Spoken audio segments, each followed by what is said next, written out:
Welcome to Season 3, Episode 2, Chronicles of UK Salafism and Insider Perspective. This particular episode shall focus on the year 2011. In the previous episode, I provided a self-critical analysis and review of the challenges facing Salafis, some of which were self-inflicted. And this particular episode will begin with reviewing some of the more positive impacts that Salafism and Salafis had societally, especially amongst wider Muslim communities. For example, there was an increased focus by second and third generation Muslims regarding sourcing of authentic religious texts. And this, I believe, was to a greater extent because of the Salafi focus and approach of sourcing such material and authentic narratives.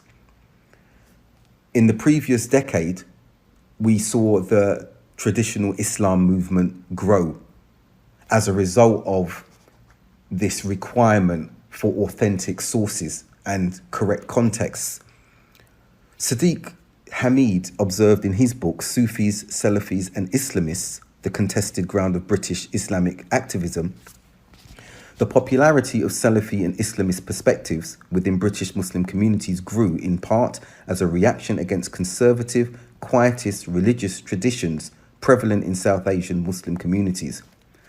The Barelvi Sufi tradition in particular was in danger of being abandoned by second-generation South Asian Muslims, but was rejuvenated by the same globalization of ideas and operational modes utilized by their competitors. Hamid went on to observe, quoting from him, the recurring emphasis on connection between the producers of orthodox theology and Sufism is not only intended to educate, but also to challenge Salafis and Islamist attempts to erase this historical narrative, end quote. And in a previously published Demos report, The Edge of Violence, it also observed, quote, in London, Brixton Salafis' strict allegiance to Salafist scholars and disdain for Sufi scholars gave them credibility when tackling violent Islamists in the 1990s. That was from page 142 of the report. And we even saw some Sufi adherents, some of whom worked in the Muslim Contact Unit, the MCU of the Metropolitan Police, and leading figures like Mahmoud Naqshbandi, acknowledging the impact that Salafis were having on wider Muslim landscapes and society. Moving on now, I want to refer to challenges that my organisation, Street, faced at the beginning of 2011. And the organisation's funding was to be cut in March of that year on the premise of austerity. That was the official narrative. However, the real underlying reason emanated from the government's shift in policy following David Cameron's Munich speech on the 5th of February 2011. And I will refer to some of that speech in part, which will highlight what the real reason was for cutting funding of Street and other similar entities. Quoting, "We should properly judge these organisations. Do they believe in universal human rights, including for women and people of other faiths? Do they believe in equality of all before the law? Do they believe in democracy and the right of people to elect their own government? Do they encourage integration or separation? Fail these tests, and the presumption should be not to engage with organisations, so no public money, no sharing of platforms with ministers at home." End quote. He also spoke about society being flawed because of multiculturalism, and that he wanted to take forward his vision of a big society, as I mentioned in the previous episode. Unsurprisingly, not a single Salafi had been approached to establish our positions regarding any aspect of his speech or our values or our beliefs regarding British values and what they amounted to. Instead, misinformation had been provided by liberal think tanks such as Quilliam Henry Jackson Society, Policy Exchange, and others. And as a result of this and that particular Munich conference, Salafis were labelled as non-violent extremists. However, one positive aspect I will refer to now is that a defence of Salafis was mounted from non-Muslim academic voices and practitioners. And I'd like to refer to some of those. Once again, Jamie Bartlett, a member of the Demos think tank, wrote an article in Open Democracy dated the 16th of March, entitled, "Should Britain work with, in brackets, extremists, close brackets, to prevent terrorism? Where do we draw the line?" And he stated, David Cameron's Munich speech hinted at the coalition's take on this dilemma.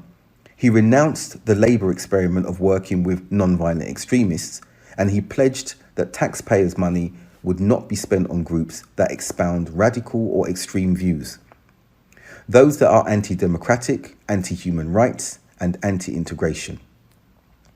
The day after Cameron's speech, it was leaked that the coalition has cut funding for the controversial but effective counter-extremism street project, run by a well-known conservative Salafi, Abdul Haqq Baker.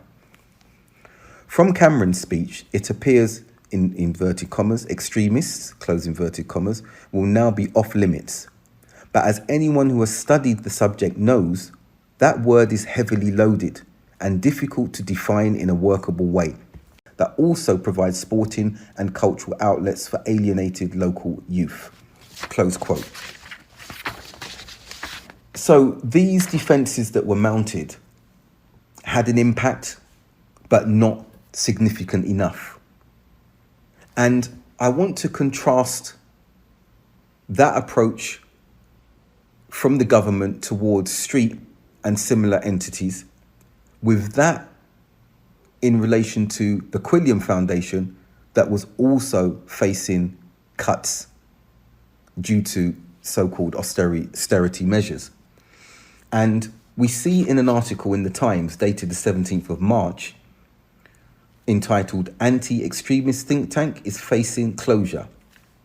Quote, "A last-minute offer of Home Office cash is unlikely to prevent Britain's only counter-extremism think tank from closing within days," it has warned. MPs from all parties are lobbying to try to keep Quilliam afloat after its funding was cut in December.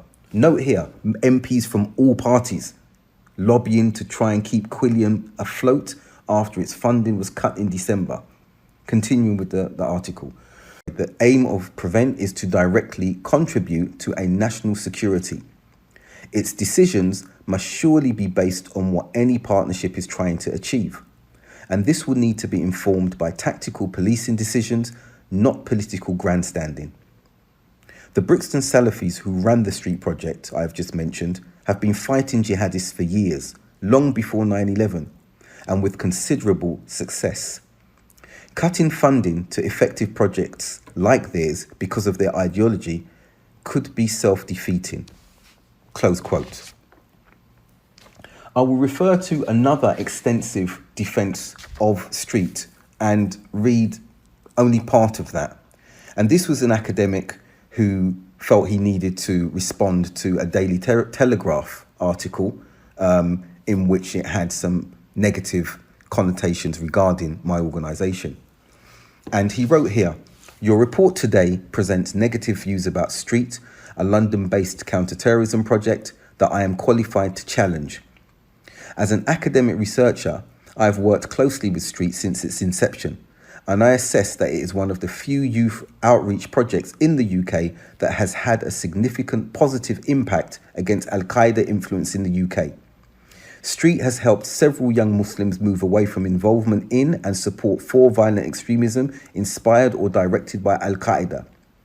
Street has also achieved outstanding results in tackling non-violent extremism from the likes of Al-Muhajirun and also in tackling gun and knife crime in South London."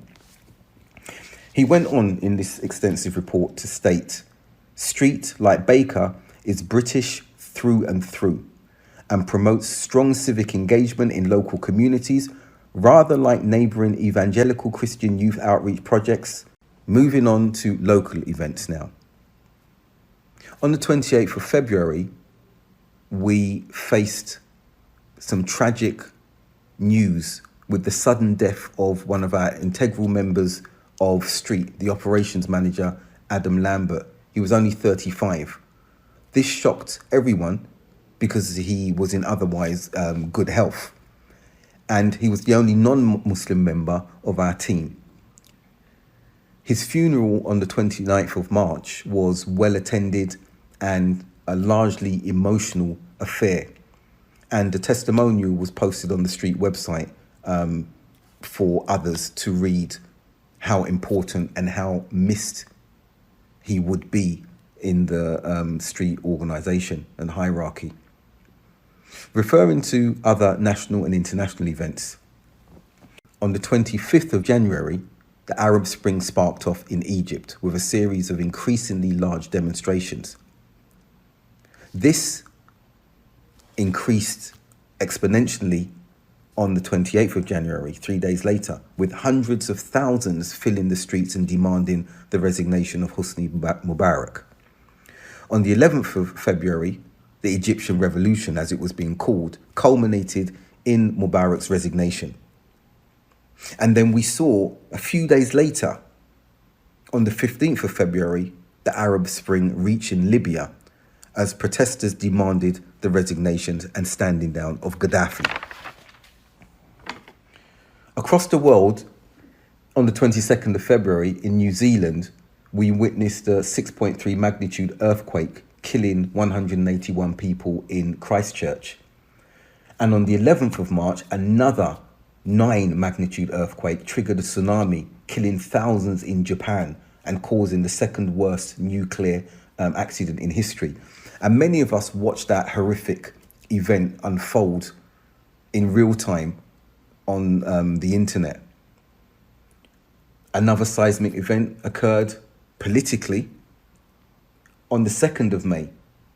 Osama bin Laden was killed by US Special Forces in Pakistan. And many will recall the joyous celebrations across the US with the public coming out and waving flags saying USA, USA, and President Obama was highly commended by many for the operation as the commander-in-chief. I will come back to other events a little later in this particular episode because I want to focus on some of the conferences that were attended and specific details around those. In January, I attended the Counterterrorism Implementation Task Force and United Nations Conference in Riyadh, Saudi Arabia. The title of that conference was The Role of the Internet in Combating Terrorism. On the 19th to the 21st of April, I attended a United Nations Security Council meeting, a special meeting of the Counterterrorism Committee with international, regional and sub-regional organisations on prevention of terrorism in Strasbourg, France. I want to read the letter that was subsequently received from the president, the chairman of the United Nations following that meeting that I attended, or the event that I attended. And it was dated the 9th of June, and it reads, "Dear Mr. Baker, I write to thank you for participating in the recent special meeting of the Counterterrorism Committee with international, regional and sub-regional organisations on prevention of terrorism held at the headquarters of the Council of Europe in Strasbourg from 19th to 21st of April 2011. Your expertise and your willingness to share your insights were greatly appreciated by all participants and contributed in no small degree to the success and the concrete outcomes of the meeting. It is my intention to utilise these outcomes within the framework of the commemoration of the 10th anniversary of the adoption of the Security Council Resolution 1373 from 2001 and the establishment of the committee to be held in September 2011. I look forward to continued collaboration in our common efforts to counter terrorism and to promote dialogue and understanding. Yours sincerely, H.S. Puri, Chairman." The reason I'm referring to this letter is to emphasize yet again the importance and the effectiveness of engaging and participating more widely societally to highlight the expertise, the experience, the knowledge that the Salafi movement and communities have in combating violent extremism, and especially the ideology of the Khariji, Takfiri protagonists. Continuing with some of the events and conferences I attended. In June, I attended a Google Summit Against Violent Extremism conference in Dublin. And I'm going to focus on that in some detail once I've referred to the other conferences for that particular year. In July, I attended an ESRC-funded international conference at the University of Birmingham. And the title of this was Political Transitions, Policing and Counterterrorism, Power, Partnership and Community. And in November 2011, I attended a conference in New York, predominantly female conference, Women Without Borders, Can Mothers Stop Terrorism, at the Paley Center for Media. And I only want to highlight a point to show how critical Salafis can be of each other.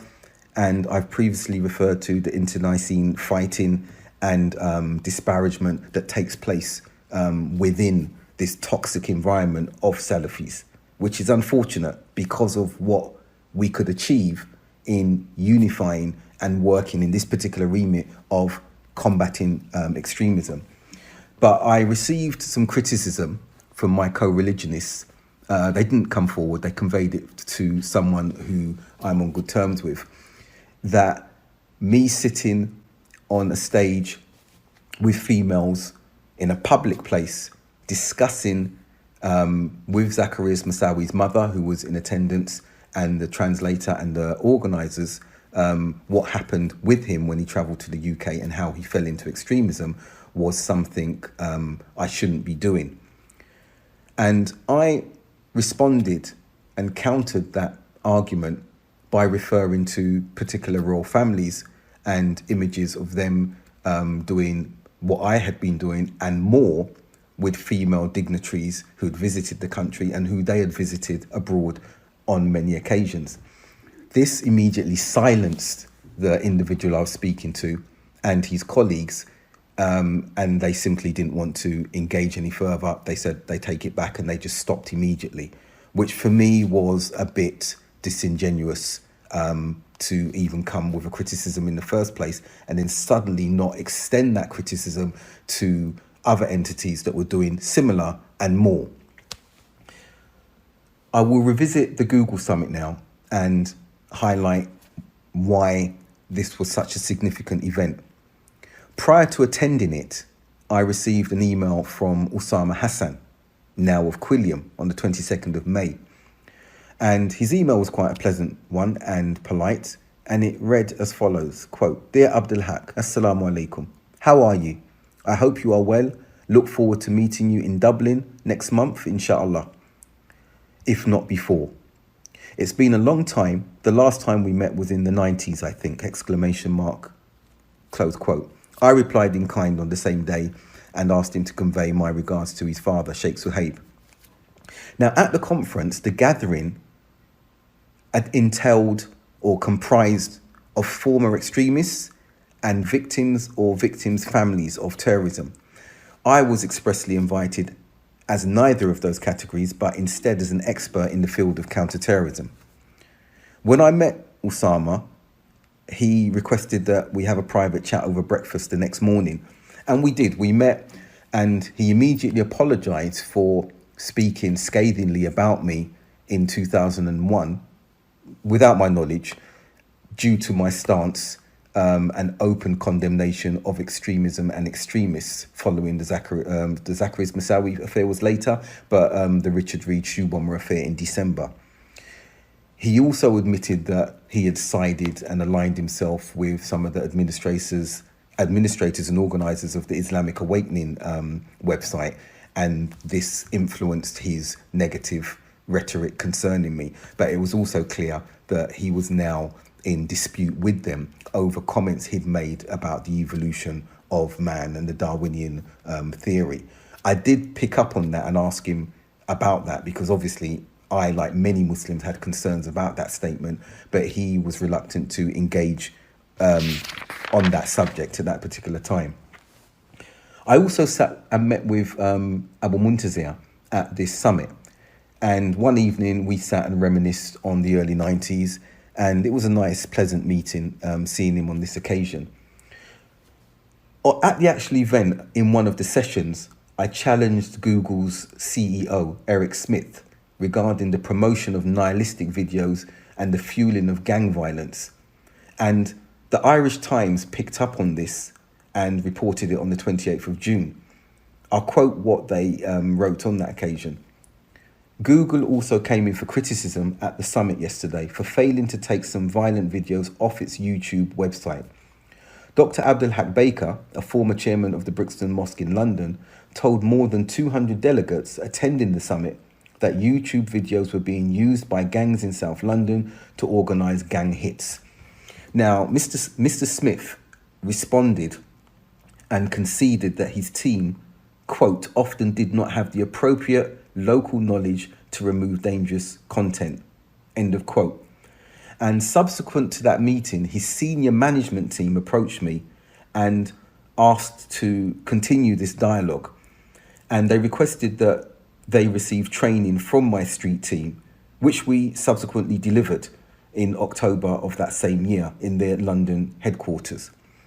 But continuing with the summit in Dublin, Ed Husain and Maajid Nawaz of Quilliam also approached me following my engagement with the CEO and his team, and they requested an informal meeting. Now, this raised eyebrows and attracted a lot of attention from other participants who were aware of the negativity between Street and Quilliam. A few interested bystanders attended the later meeting, including Abu Muntazir and Usama Hassan. Now, remember, both our organisations were facing funding cuts, and the behaviour of Maajid Nawaz in particular was very peacock-like. He wanted, as he does, I think we're all familiar with his behaviour, and I say this respectfully because it's a reality.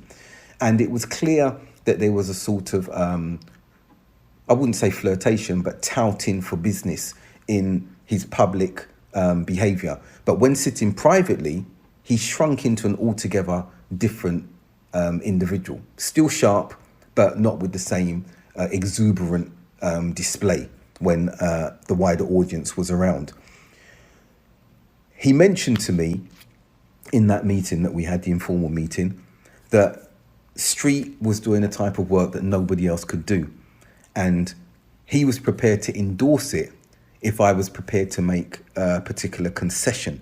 And that was that the hudud laws not be implemented. And I said, no one's advocating that in the UK. And he elaborated further and said, no, the hudud laws being removed from every society in the world, including the Muslim countries. He saw how abhorred I was by that statement. And I responded twofold. My first response being that Street nor I required any endorsement from him or his organisation whatsoever. My second response was even more emphatic regarding that suggestion about me aligning myself with them to abolish or call for the abolishing of hudud laws. And I said to him, under which sky would I want to live if I advocated such an outrageous belief? His subsequent response again was the Maqasid Sharia permitted this, and that if I wasn't sure, I should speak with Usama Hassan, who was a scholar. I retorted and stated that if I were to discuss this with anyone, it would only be with recognised bona fide scholars, as I didn't recognise Usama in that capacity. And we only have to fast forward to the last week or so, May 2020, where we now see that Usama Hassan has co-authored a report for Quilliam regarding the abolition of the hudud.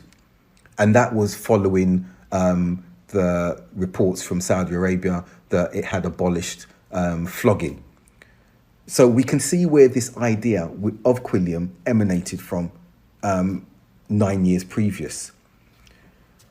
Suffice it to say that we concluded that meeting with no resolution whatsoever, and I wondered why they wanted to sit with me in the first place. Was it a PR exercise? Did they actually think that they could convince me or any other Muslim for that matter that this path that they were proceeding along would be one that would be acceptable to us? Other national and international events revisited now. On the 9th of July, South Sudan gained independence from Sudan. On the 4th of August, in the UK, we witnessed 6 days of mayhem, you could say, following the shooting and murder of Mark Duggan at the hands of the police in Tottenham, London. This sparked nationwide rioting, looting, and general criminality. The police and armoured vehicles were brought in to patrol the streets of London and elsewhere, and this hadn't been seen for many, many years. I think that we then saw sort of kangaroo court-like judgments being handed down in quick succession to those who have been found guilty of committing crimes during that disturbance. On the 23rd of August, Gaddafi was ousted from Libya, and jubilation spread everywhere across that country. On the 4th of October, something interesting happened here. The US State Department labelled Abu Bakr Baghdadi as a designated global terrorist with a $10 million reward for information leading to his capture. However, he was previously detained in Iraq's Camp Bucca. So the question can be raised, why didn't he continue as a detainee if he was such a threat, or to become such a threat? Proceeding onwards anyway. On the 20th of October, Gaddafi and one of his sons, Mu'tasim, was killed after being captured following a battle in Sirte, Libya. And on the 23rd of November, after 11 months of its own Arab Spring, or uprising, mass protests saw the Yemeni president, Ali Abdullah Saleh, transfer power to the vice president. I want to conclude now and focus on books, journals that were published in that year. And I was very humbled but proud at the same time that my first publication, based on my PhD research and studies, came out. And that was entitled Extremists in Our Midst, Confronting Terror. That went on to be published as a paperback in 2015 due to the successful sales of the hardback in 2011. And in another book I will conclude on for reference was written by the Pulitzer Prize winner Tina Rosenberg, entitled Join the Club, How Peer Pressure Can Transform the World. And she'd conducted research and spoken with me, and I was very apprehensive not knowing who she was, but she'd done research amongst my street team members and assured them that she'd be writing a positive sort of report, an account of the activities following her research. And she mentioned something which was, as I said, quite alarming, but it was tempered with an alternative narrative, and it read like as follows, quote, "If Abdul Haqq Baker were a supporter of terrorism, he would be one of the world's most dangerous men. Instead, some of Britain's frontline experts on Islamic radicalism consider him to be one of the most effective and important voices for preventing young men from falling into terrorism," end quote.